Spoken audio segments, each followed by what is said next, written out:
Bienvenue dans cette session où nous allons voir la pratique théorique concernant le modeling. Quels sont les pièges à éviter et certaines astuces indispensables pour modeler rapidement et efficacement.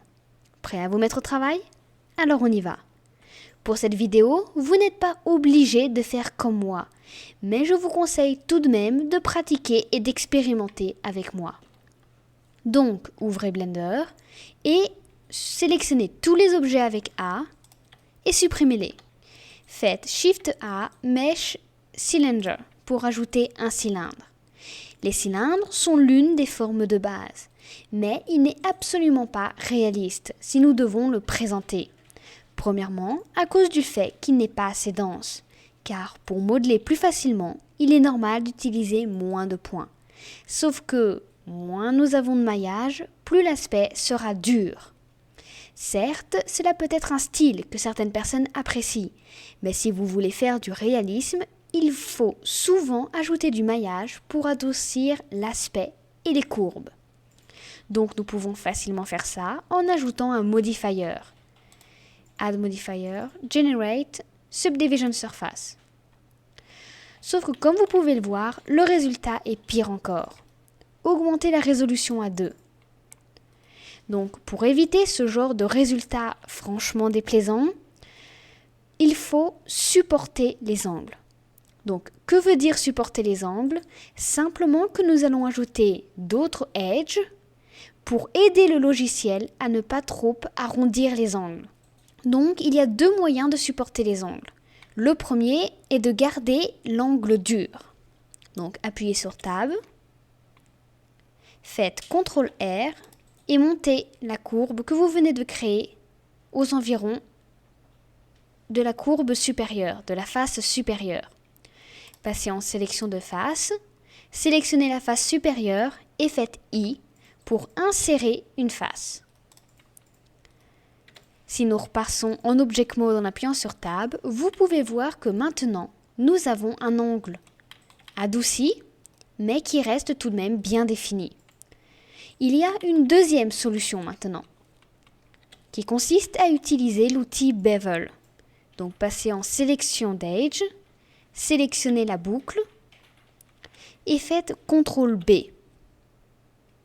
Augmentez le nombre de segments à 2 que vous pouvez trouver en bas de la fenêtre de Blender. Et si vous désirez changer un petit peu la forme, donc vous pouvez augmenter la dureté de l'angle, donc avoir un résultat similaire à celui que nous avons eu sur la face supérieure. Ou vous pouvez faire comme moi et le mettre à 0,5 et ainsi avoir quelque chose de bien doux. Donc bien entendu, vous pouvez remodifier derrière le résultat et ajuster un petit peu. Donc comme vous pouvez le voir, le résultat est similaire sur les deux faces. Décalez l'objet et ajoutez un nouveau cylindre. Et je vais vous montrer comment utiliser un modifier pour avoir le même résultat tout en n'ayant pas besoin d'ajouter plus de points.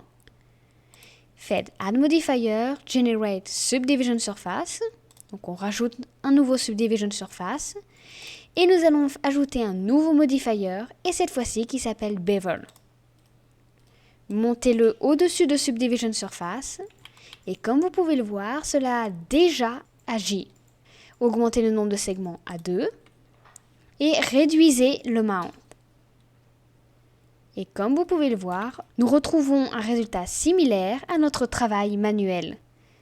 Donc l'avantage de ce modifier, c'est que vous allez pouvoir continuez à travailler votre objet sans vous soucier de potentiels problèmes d'angle. Donc un deuxième point important au niveau du maillage, c'est qu'il ne faut pas hésiter à densifier le maillage là où nous créons des plis lors d'une animation. Ajoutez un nouveau cylindre. En Edit Mode, vous le levez d'1 mètre pour qu'il ait la base au niveau du sol. On va l'augmenter un petit peu sur Z. Appliquer les transformations. Avec CTRL-R, j'ajoute une boucle et je vais augmenter le maillage autour de cette boucle grâce à un CTRL-B. Je sélectionne le centre et maintenant, en repassant en Object Mode, je vais ajouter une armature. Je la fais apparaître devant.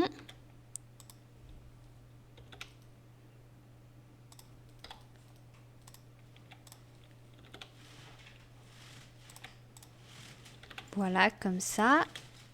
Et je vais maintenant sélectionner mon objet, sélectionner l'armature et les lier avec un système automatique de Blender. Je vais maintenant passer en animation. Et comme vous pouvez le voir, là où j'ai ajouté du maillage, notre objet se tord correctement.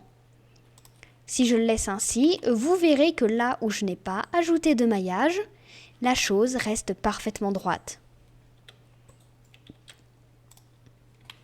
Très bien, continuons un petit peu nos expériences.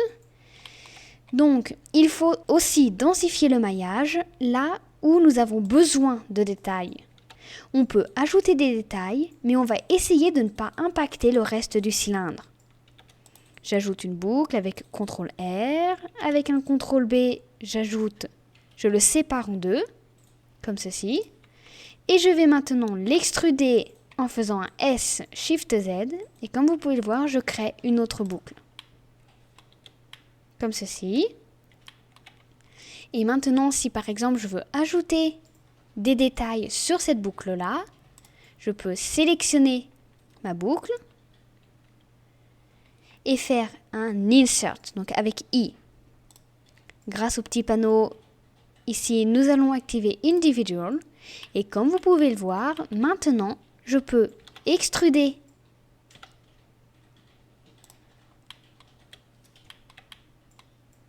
mes faces sans avoir impacté notre cylindre d'origine. Si par exemple j'annule, j'aurais très bien pu faire comme ceci. Et j'aurais eu ma face, mais j'aurais impacté mon cylindre. Et comme vous pouvez le voir, j'ai toujours cet angle dur. Cela n'a pas adouci ma face. Donc c'est l'avantage de pouvoir utiliser les inserts. Donc très bien, on continue avec cette forme-là. Et on va maintenant essayer d'ajouter des détails sur cette face-là, sans impacter, et cette fois-ci en coupant notre modèle. Donc je sélectionne les deux boucles ici, et je fais V. Donc maintenant ça me sépare mon objet.